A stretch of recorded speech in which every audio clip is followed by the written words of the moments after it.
Today we have the 2019 Volvo XC60.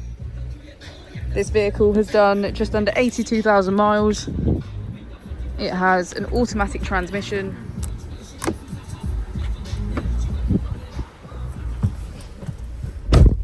To the left of our steering wheel, we have cruise control as a feature, and on the right we have voice control. On the first page of our screen, we have our applications. This includes our driver performance, download center, and car status.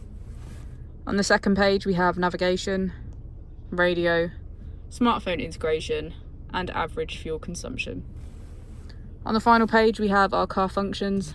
This includes park assist, lane keeping aid, and cross traffic alert. Latest on if we put the vehicle into reverse, we can see that it comes with our parking camera with parking sensors. If we press our drive mode button, we can switch between our 4 different driving modes. As we go into the back of the vehicle, we can see that it has a full leather black interior and get a good view of our panoramic roof.